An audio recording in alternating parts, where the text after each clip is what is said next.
Good morning. I'm Zinclea Samoa in for Joe Fryer. And I'm Savannah Sellers. Right now on Morning News Now, throttled just as we were starting to see some relief at the pump. Gas prices are now rising again, with OPEC announcing major production cuts. What's behind the decision and what it all could mean for your wallet. Plus, response from the White House as tensions mount between the West and OPEC-allied nations like Russia. Unity in crisis, a presidential visit to communities in shambles. Biden surveying Ian's devastation, where it made landfall. Joining the president, Florida Governor Ron DeSantis, a potential 2024 rival. Though the White House stresses the visit isn't about politics, it's about recovery. It's going to take years for everything to get squared away in the state of Florida. We're not leaving. We're not leaving until this gets done. I promise you that.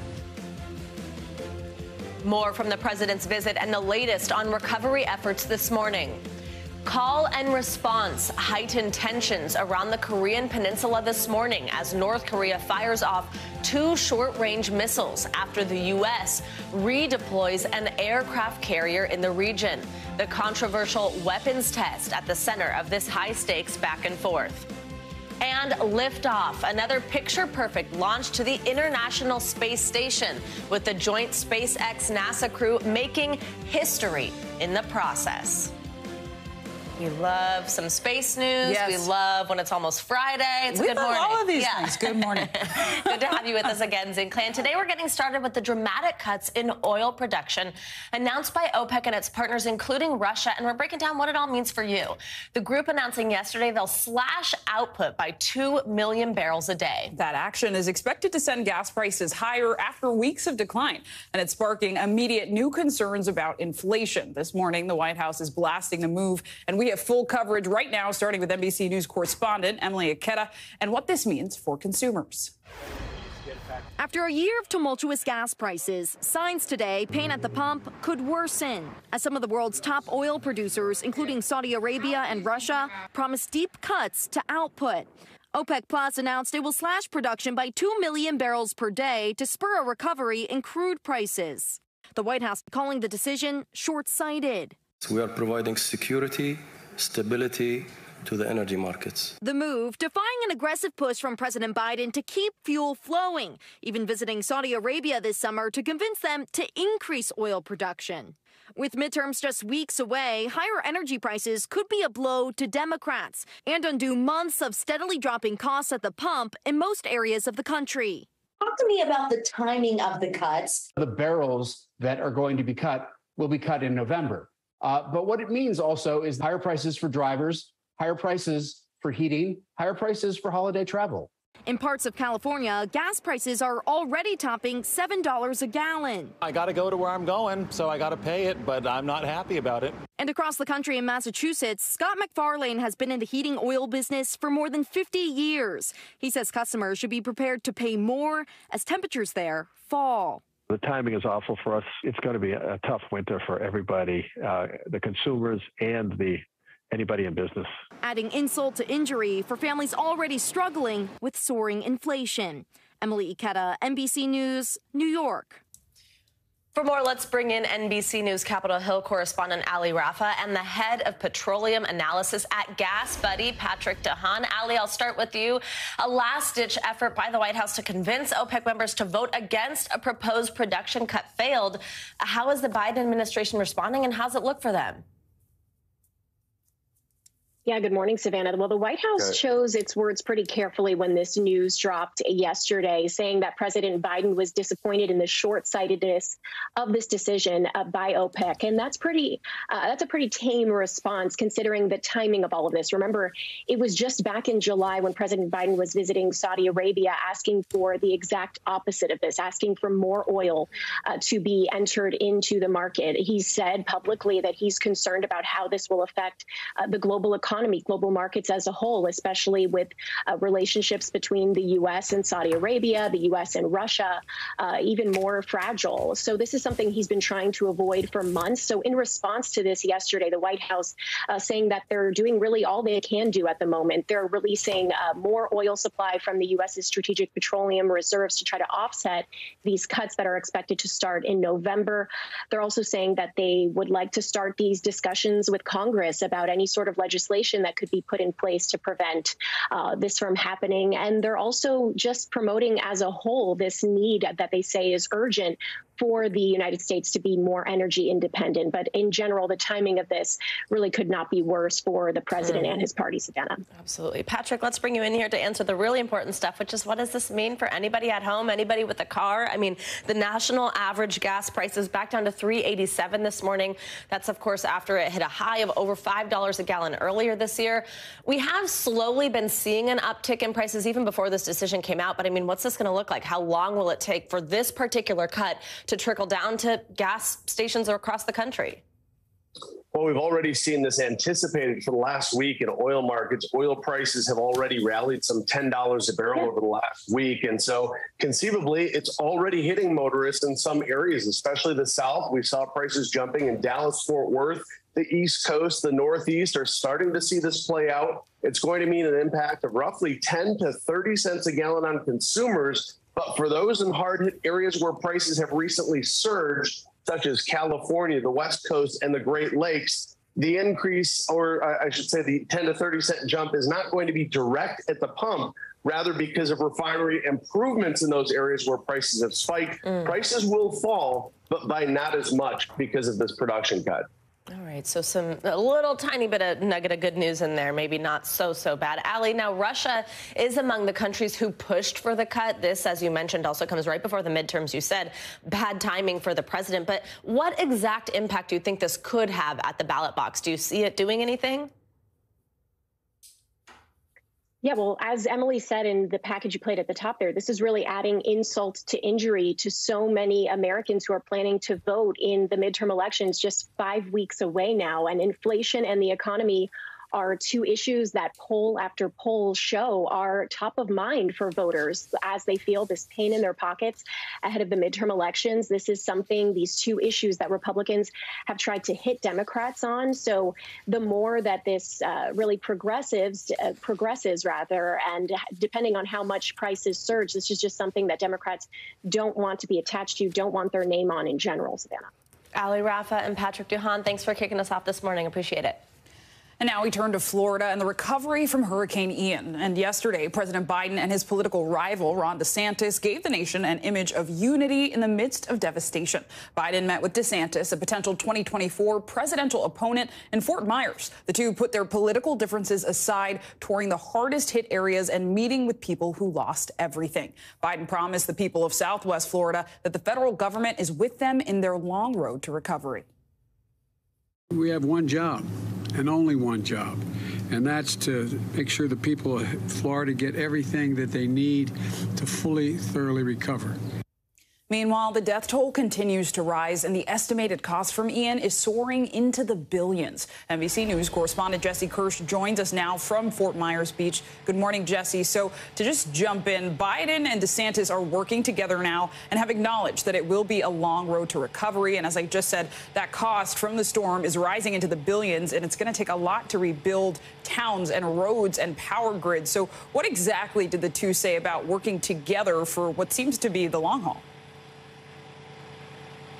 Yeah, and going back to even before Hurricane Ian made landfall in the U.S. enclave, they both made clear, echoing the sentiment that they have been in lockstep with each other. We've already seen the federal government, by authorization of the president, extending the amount of time that the federal government will be paying for debris removal here. And that is a huge help, because that is something that is needed to be taken out of the way for much of the other cleanup to be done. I was talking with an electrical company here yesterday, one of the utilities, who is providing power and trying to restore power for so many. And they talked about how with debris on top of downed equipment, that extends how long it takes for them to get power back online. So if they're getting support with funding in this part of the state to be able to get that debris out of the way, that will definitely help. with easing the burden of cost, because this is going to be years long, is what the president said about the rebuilding. And we know that it's going to take the better part of this month, according to the governor, just to build a temporary bridge to one of the cut-off islands here. So you can imagine how long it will take to get a full bridge redone there. Yeah, Jesse, I mean, the devastation is so large. I know you've been there for quite some time. What's the situation like in Fort Myers Beach this morning, and what are you hearing from people after President Biden's visit? Yeah, unfortunately, frankly, it is still a mess here. Right across the street from where we are, there is a boat probably 30, 40 feet long with a car underneath it. The president's motorcade drove past that on the way in and on the way out here. So those are the scenes that the president of the United States has seen. At the same time, we know more people are getting power. We know that there's been a lot of water and food distributed, according to officials. And we've seen power crews out here working to fix poles and lines that have been down. So the road to recovery is moving along here, and not where I am now, but a neighboring county, Collier County, is returning to school this morning. So that is promising for the kids in these communities who have obviously had to put pause on the start of the school year. So things are slowly moving back to normal. We know close to 100,000 structures have been checked, according to the governor. But obviously, rescue and recovery efforts are ongoing in addition to all of this rebuilding. A lot still to be done here.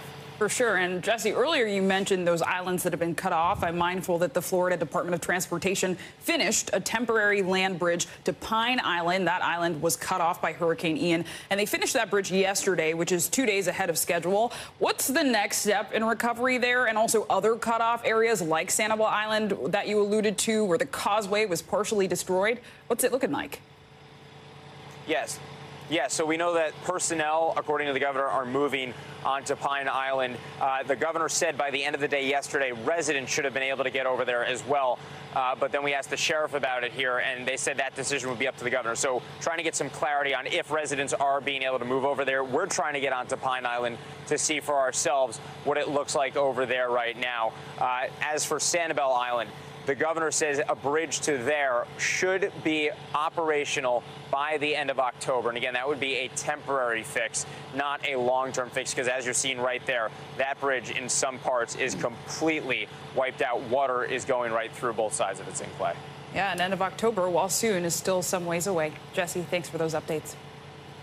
And now let's get a check on your Morning News Now weather. Meteorologist Bill Cairns joins us now. Good morning, Bill. Hi, Bill. Hey, good morning. Great to see you guys. And, you know, it's great to see the sunshine in the Northeast finally.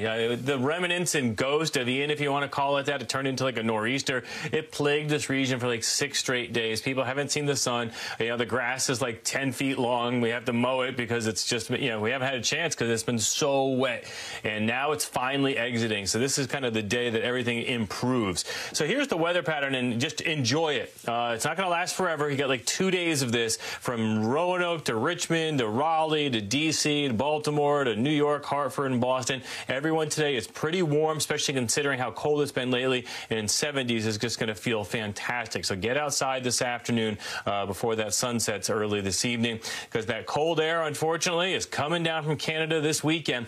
Big temperature drop as we go through the Great Lakes tomorrow. Chicago drops about 53 for your high. There's even a chance we're going to see some snowflakes this weekend in the northern portions of the Great Lakes. Marquette only 43. And then that cold front and the cool air sweeps through the Northeast as we go through Friday. So Saturday is going to be very chilly and windy throughout the Northeast. Highs only in the 50s, and that's with full sunshine. And we're going to have a very cold Sunday morning. We'll have frost and freezes in many areas to end the growing season in northern New England. And if you have those early soccer games or football games, it's going to be chilly. You're going to have to get that hot cocoa and hot coffee. You're going to need it. So for today's forecast, much of the country is dry. That's fantastic. No problems on the West Coast. Southern half of the nation looks good. But here comes that cold shot as we go through the weekend. That autumn chill starts in the Great Lakes, and then it makes its way through to the East Coast by Saturday. Also, our friends in New Mexico, you're probably the only rainy spot in the entire country. It's a very dry weekend, and we start our roller coaster temperatures as we go through fall. All right, Bill. We love, love, love Michelle, but I mean, you did just bring us the sunshine. I was going to say, Bill. we'll take some dryness. Good to see you. That's all me. All me.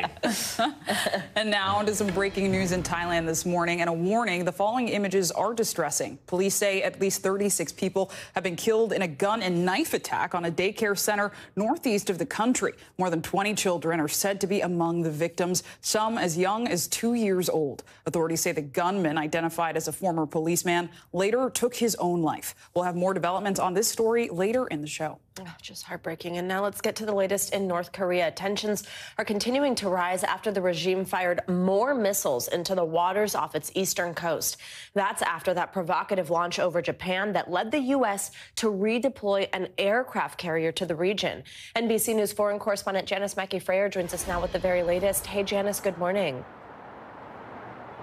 Good morning. It's now 6 launches in 12 days by North Korea. And now we're learning that 12 North Korean fighter jets and bombers were staging air-to-surface firing drills today. South Korea sent up 30 aircraft in response. It comes as the U.S. is now holding trilateral military exercises with South Korea and Japan, and tension around the Korean peninsula edges higher.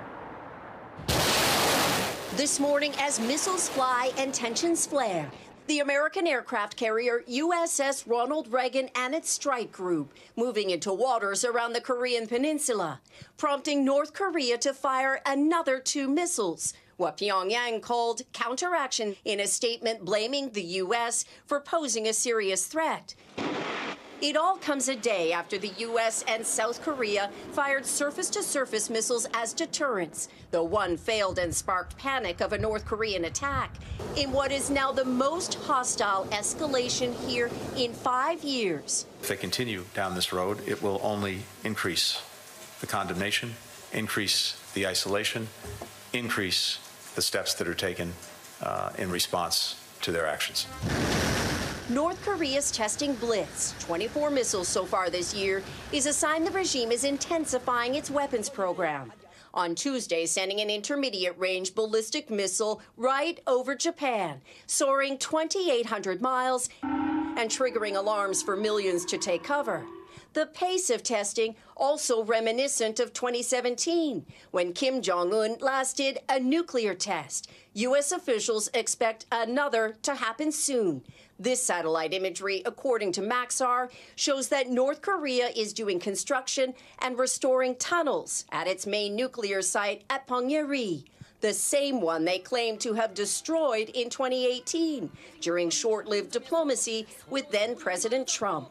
An emergency UN Security Council meeting yielded little, beyond accusations that China and Russia, who hold veto power, are blocking discussion and protecting North Korea from stronger sanctions. As has been the case with past military displays by North Korea, timing and context matter to Kim Jong-un. But the sense is a 7th nuclear test could be imminent, possibly after China holds its key Communist Party Congress here in a couple of weeks and before the midterm elections in the U.S. Savannah. All right, Janice, thank you so much. And now to that picture-perfect SpaceX rocket launch, lifting off from the Kennedy Space Center yesterday. But the mission comes with some tension. NBC News correspondent Tom Costello has more. Could not have been a better launch from the Kennedy Space Center, and now the SpaceX Crew 5 is on its way to the International Space Station. The 4 crew members on board will be on the station for 5 months. Meantime, a huge headline from here at the Kennedy Space Center, with Russia now recommitting to the space station. Yet again, a perfect blue sky launch as SpaceX carries its 5th crew to the International Space Station, with its trademarked maneuver landing the rocket booster back on a barge in the Atlantic to reuse once again. On board, Commander Nicole Mann, a Marine fighter pilot and the first Native American woman in space, Navy pilot Josh Cassada, Japanese astronaut Koichi Wakata, and Russian cosmonaut Anna Kikina, the first Russian on a U.S. spacecraft in 20 years, who told me in Houston that she and her crewmates don't talk about the war in Ukraine or Russia's nuclear threats. We were focusing on our common, unique, single aim and we had not a time for something else. But as Russian cosmonauts flew a Soviet flag in space, the head of the Russian Space Agency said Russia would soon leave the space station and build its own. He has since been replaced.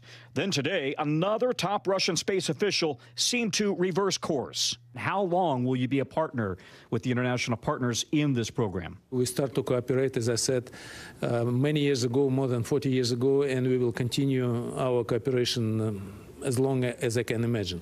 Suggesting continued cooperation, former cosmonaut Sergei Krikalev was asked if he was trying to ease tensions and turn down the temperature with NASA. Answer is yes. We understand that it makes sense to keep flying because this excellent infrastructure that built in space can be used for humanity. Though Krikalev told me off camera that he's not speaking for the Kremlin. NASA hopes to keep flying the station with Russia until 2030. Meantime, NASA's Artemis lunar rocket, you may recall the uncrewed mission to the moon was scrubbed back in August because of a problem with the hydrogen fuel line. Then in September, Hurricane Ian came along. They had to move the rocket stack into this building behind me. And now NASA says they probably will try again in mid-November. Back to you. Tom, thanks so much. Very exciting. And coming up, new developments this morning in Ukraine. Yes, stunning new scenes of surrender as Ukrainian forces say Russian troops are laying down their weapons, white flags and all, plus response from the Kremlin on these advances. That's next. Welcome back. We have heartbreaking developments overnight in the case of a kidnapped family from Central California. Police say the 4 family members who went missing have been found dead. Authorities have been searching for the 8-month-old, her parent, and her uncle since Monday. The sheriff's office believes the family had been taken against their will after visiting a business on Highway 59. A suspect has been taken into custody in connection to this case, but police say they are determining a motive. Now we have news this morning on the war in Ukraine. Rescue operations are underway in Zaporizhia after Russian missiles hit residential buildings in the city. The region's governor says 1 person is confirmed dead. NBC News correspondent Aaron McLaughlin joins us now from Kharkiv with more on this. Aaron, good to see you. So what can you tell us about these overnight missile attacks there in Zaporizhia, of course, where we also know that's near that nuclear plant? Yeah, that's right, Savannah. Really desperate scenes out of the southern city of Zaporizhia this morning in the early hours. 7 Russian missiles striking the city. One of the missiles hitting an apartment building, collapsing the building, trapping people inside, killing at least 1. Harrowing rescue scenes taking place there in the city itself, showing authorities rescuing a 3-year-old. More missile strikes have been reported later today. We're waiting to get more details on that. But as you point out, this is the city that is home to the Zaporizhia nuclear power plant, the largest power plant in Europe, with Ukrainians and Russians regularly blaming each other for the shelling of that plant. So it's a real area of concern in this war, Savannah. Absolutely. Also, Aaron, I want to ask you about something that people might remember from back in August. We've got new reporting. It's from the New York Times. Alleged details about that car bombing attack in Moscow that killed the daughter of a prominent Putin ally. What's being alleged here? What do we know now? Yeah, that's right. Daria Dugina is the daughter of a prominent Putin ally and Russian nationalist. She was killed in a car bomb attack outside of Moscow in August. And the New York Times is now reporting, sourcing American officials, that elements of the Ukrainian government were actually authorized that attack without naming what specific elements. Is unclear from these officials in the New York Times report if President Zelensky had signed off on the attack, but the officials making it very clear that there was no U.S. involvement in the incident and that they were extremely concerned about the impact that the car bombing could have on possible escalation of the war. Now, NBC has been unable to verify that New York Times report. Savannah.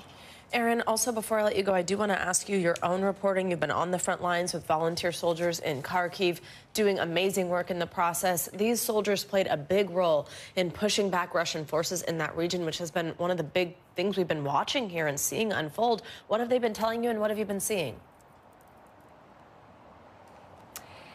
Yeah, that's right, Savannah. And one of the things that have been made of this war, that the big differentiators, if you will, the Ukrainians, when you compare them to the Russian troops, is the will of the Ukrainian troops. On the one hand, you have tens of thousands of Russian soldiers dodging, or potential Russian soldiers dodging the draft in Russia as they're trying to mobilize a force of 200,000. Here in Ukraine, there are no shortage of men wanting to fight for their country. And that was on full display when we went out to a small village on the outskirts of Kharkiv, the second largest city in Ukraine. I met a commander named Karnit who says he managed to train up an entire battalion of 200 ordinary Ukrainian men who wanted to fight for their country. Take a listen. We have guys who only want to fight. They don't want the money. They don't want anything. They want to kill Russian because they want to protect country. So basically, you've taken a group of people, a group of men that have never been on the battlefield before. They take the rifle, like an automatic machine gun, or grenade and say, "What's this?" We fight not like soldiers. We fight like a free people who fight only the freedom. We fight for our freedom. Karnit told me that he's also fighting for his 10-year-old son. He says that he does not want his 10-year-old son to have to go through anything like this at any point. Savannah. All right, Erin, thank you so much. Stay safe. Now let's bring in NBC News military analyst Colonel Jack Jacobs for more on the situation in Ukraine. Colonel, it's always good to see you. So yesterday, President Putin appeared to acknowledge Russia's recent battlefield losses in Ukraine, but he also said he expects the situation in those annexed regions to, quote, stabilize. So do you think we could see Russia ramp up attacks like the one we saw in Zaporizhia in retaliation for these setbacks? Yeah, I think we can. That's basically what they've been doing during the entire war. When they've lost ground or they haven't made any headway, they rely on the one thing they know they can do, and that's indirect fire on population centers, which is why so many Ukrainian civilians have been killed. The Russians have not been doing well on the battlefield, as we know. One of the reasons is that they do not know how to integrate air, artillery, tanks and infantry. They send them into battle piecemeal, and they don't have the will to fight either. And the result of that are Ukrainian gains on the ground. But winter is coming. It'll be interesting to see whether or not the Ukrainians can keep up the counterattacks and hold the terrain they seize. And you talked about air artillery, also use of tanks. So I wanted to get into the tactics a bit because Ukraine's recent gains in the south and east, what have the tactics been to be able to recapture territory so quickly? They learned, the Ukrainians did, from us and from the West, how to do exactly what I mentioned. The Russians tend to send their assets in one at a time, and they get defeated in detail. Different than what we teach our soldiers to do and the West does, and that is to integrate them all. Our infantry and tanks go together, and so do the Ukrainians, and they lean into the indirect fire that keeps the heads down of the Russians, permitting the Ukrainians to swarm all over the objective area and kill or capture the Russians. They do this time and time again, which is why a relatively smaller number of Ukrainians has been able to overwhelm Russians on the battlefield. This defeats the morale of the Russians, makes it much more difficult for them to hold terrain. But like I said, winter's coming, a very difficult time, and when the spring arrives again, the war will be, by that time, a year old, and everything down there turns to a sea of mud. We'll see what maneuver will be like then. Things may change in the springtime. And Colonel, briefly, while we have you, I wanted to get your your assessment of the situation that's in North Korea, which has launched 2 more ballistic missiles, the 6 and 12 days, and all that as military drills between South Korea and the U.S. continue almost in response. So what do you make of what's unfolding? Well, North Korea is trying to do 2 things. The first is to intimidate everybody in the region so that they can carry on doing what they're doing. Let's face it, North Korea is a continuing criminal enterprise, and anything that threatens that, they want to repel. The second thing they're doing is trying to mate delivery means, that is missiles, with nuclear weapons. They have nuclear weapons, they have missiles, but it's extremely difficult to get the nuclear weapons small enough so that it can get on top of a missile. They're working assiduously on that. They haven't had a test in 5 years, but everybody expects them to have another nuclear test soon. Well, we'll be following it closely. Colonel Jack Jacobs, thank you so much. And coming up, new developments this morning in that horrific movie set shooting involving actor Alec Baldwin. A civil lawsuit against him filed by the family of the cinematographer killed has now been settled. We've got the details next.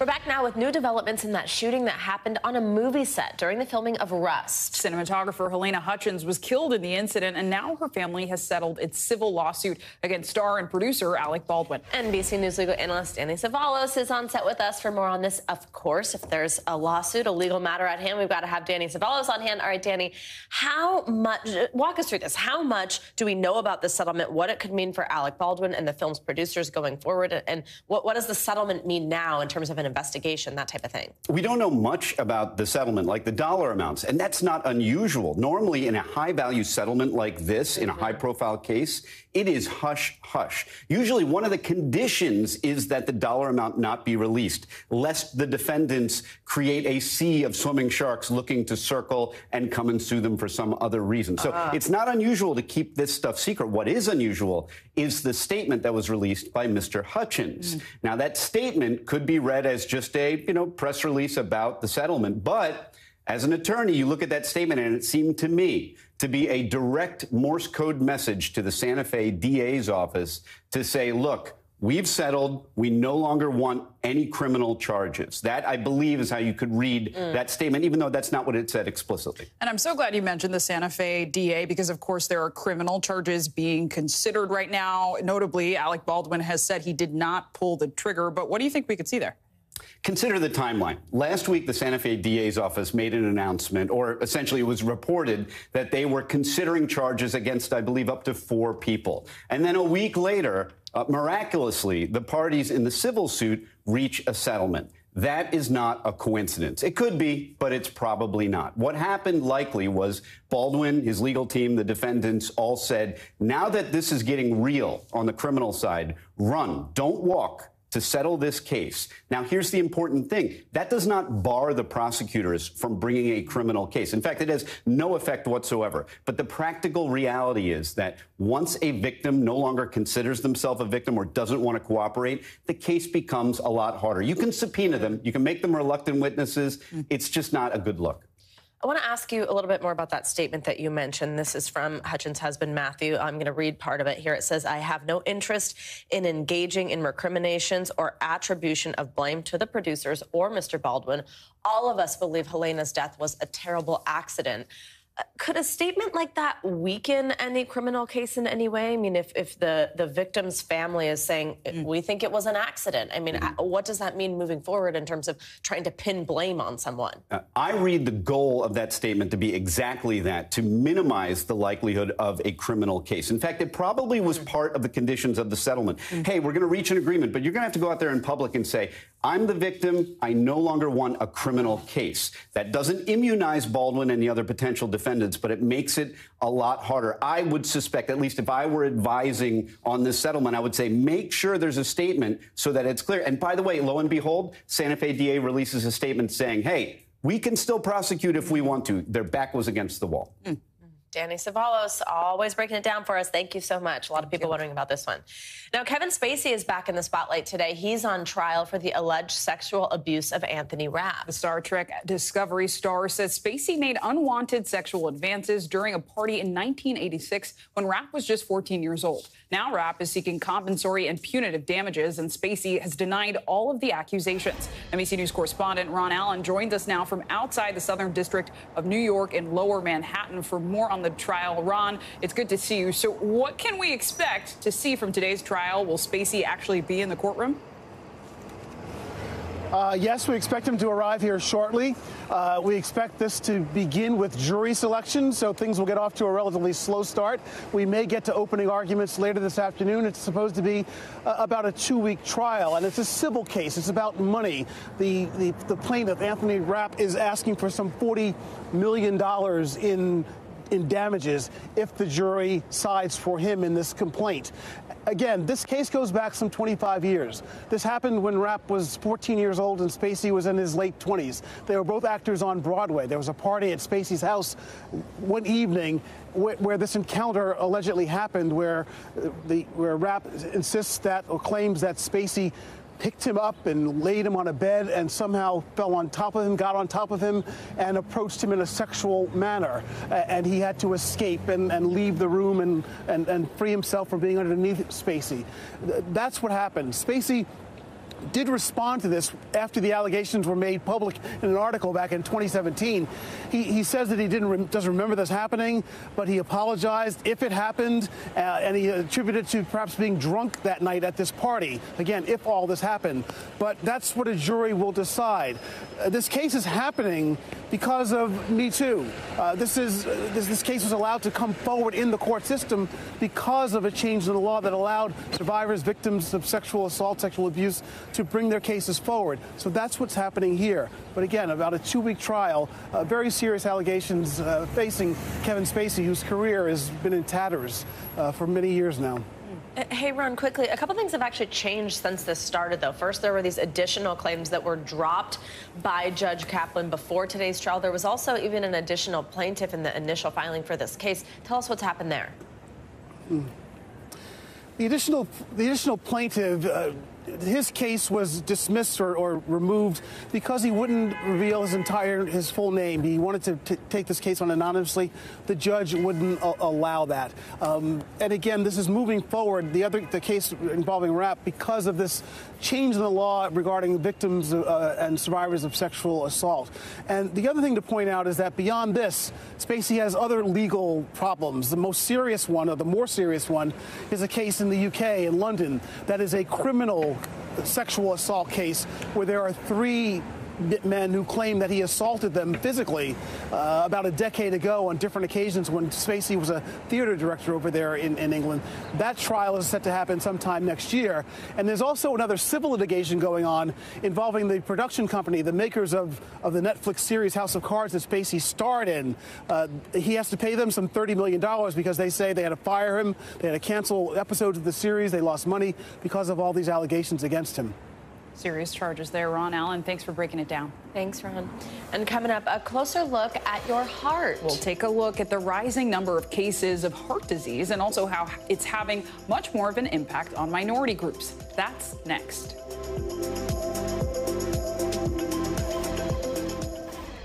Welcome back. We're going to dedicate this segment to something really important that we often don't talk about. We're going to focus on the leading cause of death, not only in the U.S., but in the world. Heart disease. Get this. It kills 1 person every 34 seconds in the U.S.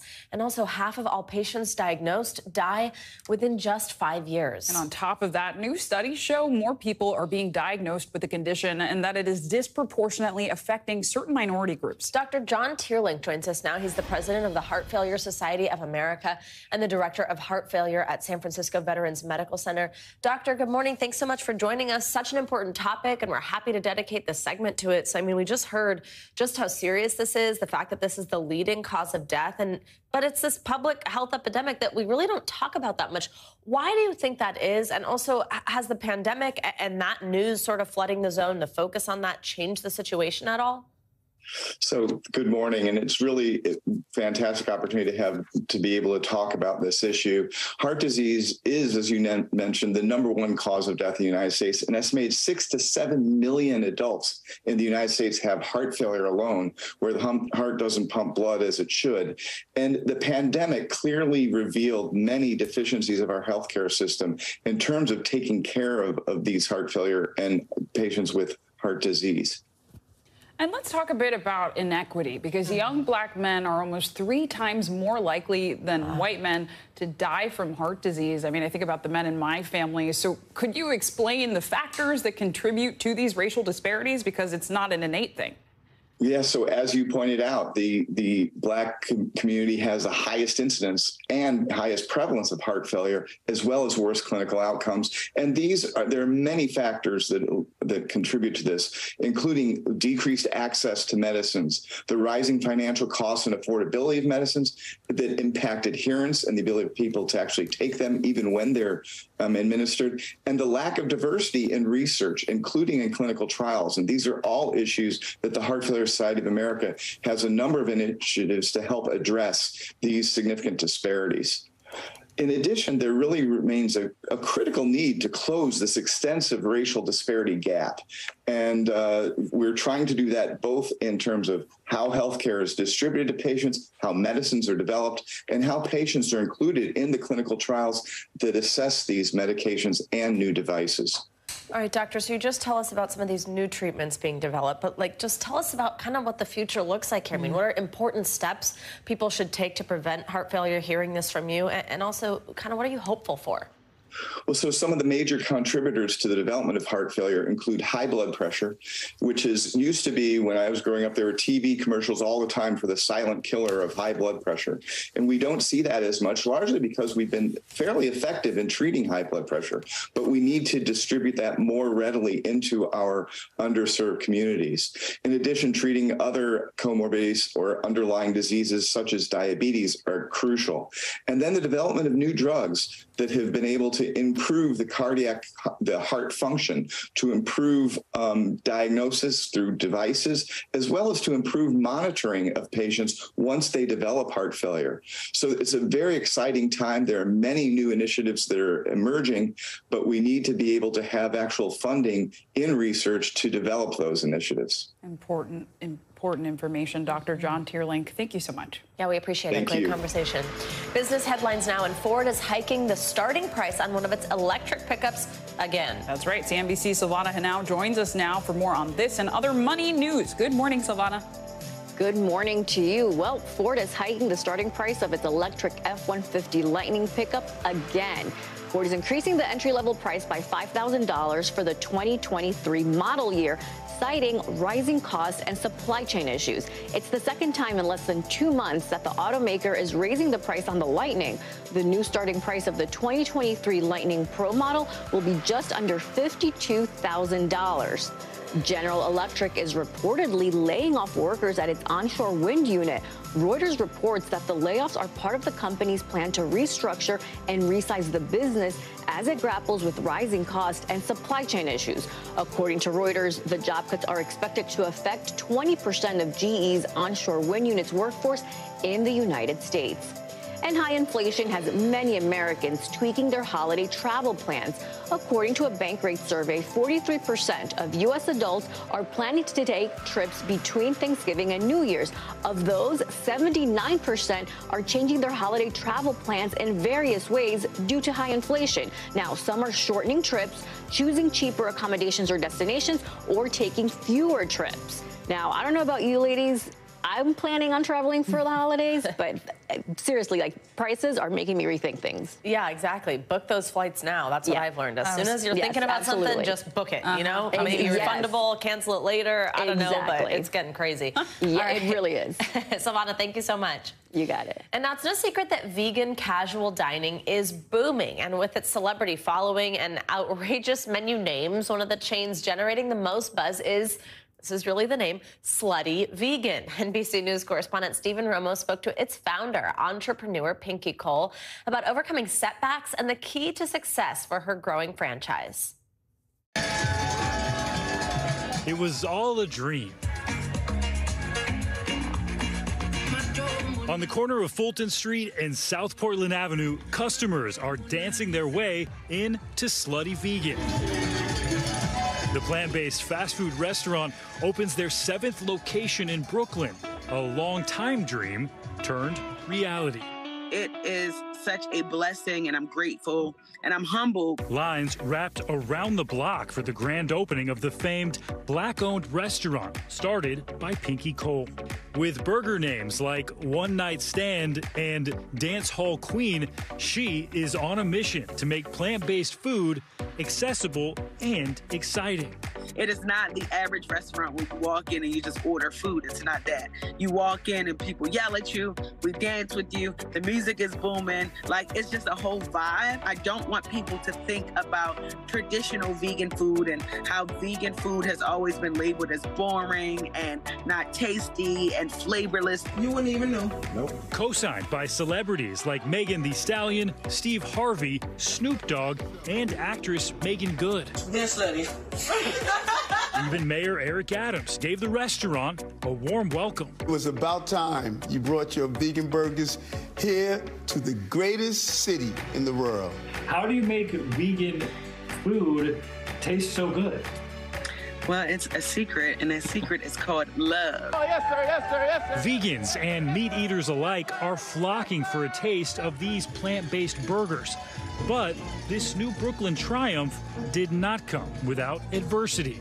Cole opened a restaurant called Pinky's Jamaican American Eatery in Harlem that burned down in a tragic grease fire back in 2016. Nothing in the restaurant was salvageable. So the ceiling came in, all of the equipment was damaged. So my blood, sweat, and tears put in that restaurant, I literally had to walk away from everything. Rising from the ashes, Cole moved to Georgia to start over. And what started as a food truck turned into a wildly popular eatery in Atlanta that we now know as Slutty Vegan. I feel like after that fire, a lot of people would have been tempted to give up. What kept you going? One thing about me is I am conscious in the fact that I will not lose. And as long as I have that mindset, there's nothing that will stop me. Hopefully any entrepreneur that's watching this resonates with your spirit. Pay attention to the pathway and never give up. Our thanks to Stephen Romo for that story. Now, Cole has big plans for the future of her franchise. She actually told Forbes the company raised over $25 million in a Series A funding round for new locations. And talk about full circle moments. I love this. It's just been announced that one of those new locations will be in Harlem. Pretty cool. I will be going to Harlem. I know. Are you vegan? I basically am. Yeah. So I'm like super hyped anytime there's a new chain for us. Well, and it's just so when you go to a vegan restaurant, it is really amazing how even if you're not a vegan, like I can pretty much promise you, you're going to love the food. Yes. You won't even necessarily realize it. So it's pretty neat. space is becoming bigger. Yeah, It's good for all of us. All right, very cool. And coming up, bringing African American studies to the high school classroom. That's right. I checked out one of the schools piloting a first-of-its-kind advanced placement course that's giving students a new sense of identity. You're watching Morning News Now. Welcome back. Does your dog prefer the finer things in life? Then we have just the place. Last week saw the opening of what's believed to be the first ever, get this, fine dining restaurant just for dogs. At Dogue in San Francisco, owners can stop by during a daily walk for some pastries or a dogguccino. And on Sundays, they can splurge on a $75 three-course tasting menu. Dishes include hand-cut filet mignon tartare topped with a poached quail egg, rose-shaped cakes filled with wild venison, and chicken skin waffles with coconut charcoal custard. The owner told the San Francisco Chronicle that his approach is to treat this as if it was a human restaurant. I mean, it's got to be human grade. I mean, hand-cut filet mignon tartare sounds like something at a normal restaurant, but I mean, $75 three-course, the dogs are eating better than me. I imagine you're going to take your dog? Yeah, no. Lucy doesn't do well in the company of others, so no. But I just wonder also, it's funny because it's the three courses, like they must just scarf it down. So it's just like they're all in and out, you know what I'm saying? I don't know. Sure. This is hilarious to me. All right. Well, Savannah, thank you. And we end this hour with a new college-level course being introduced to high school students. You may have taken AP or advanced placement classes, and while there were many history offerings from European to U.S. history, there was never an offering that reflected African-American studies. But that's changing. All right, guys, show of hands, Langston Hughes. Who knows who Langston Hughes is? You're sitting in an advanced placement African-American studies class. It's a pilot and the first AP course of its kind. And so when the slave trade stopped, the economies, They collapsed. The College Board operates AP courses where high school students get college credits. They offer art history, European history, world history, and U.S. history, but never African American studies. Until now. It's interdisciplinary. So we're including art, music, literature, geography. This school in Memphis, Tennessee is one of 60 around the country piloting the program. Rachel Collins teaches one class of 20 students. College Board provides all of the resources in terms of what poems to use, what artworks to use. But Collins incorporates her own flair, too. It doesn't always have to be negative. It has a lot of joy as well. And so I'm glad to portray that with my students. Collins says the topics range from the Black Panthers to Afrofuturism, and that students jumped at the opportunity. Even though I'm not Black, I knew immediately I was going to sign up. I've noticed that, like, in the American education system, it's very whitewashed. The education comes as debates over how to teach race and history stir the nation. Indoctrination of children is over. According to PEN America, a free speech group, as of August, 36 states have introduced 137 bills to restrict teaching on race, gender, and history. In a statement, the College Board said, in part, AP students are never required to agree with a particular opinion or adopt a particular ideology, but they are expected to analyze different perspectives. But we want to teach students to think and to think critically and give them safe spaces to do that. So Pilot School Principal Carrie Holland hopes this course will increase access to advanced courses. But ultimately, for the students, it's about more than academics. It's about identity. There is no one way to be Black, and so this class just really reminds me of that. More Black children, young Black children like me, can grow up knowing this information, and it'll change the world. And while current students who are taking this pilot class will not get college credit, according to the College Board, the course is expected to be available next academic year. And it was super fun to see how these students reacted, Savannah. Absolutely. What a cool story, and something hopefully we see in more classrooms across the country. For sure. Yeah. Well, that does it for this hour of Morning News Now. But the news continues right now. Thanks for watching our YouTube channel. Follow today's top stories and breaking news by downloading the NBC News app.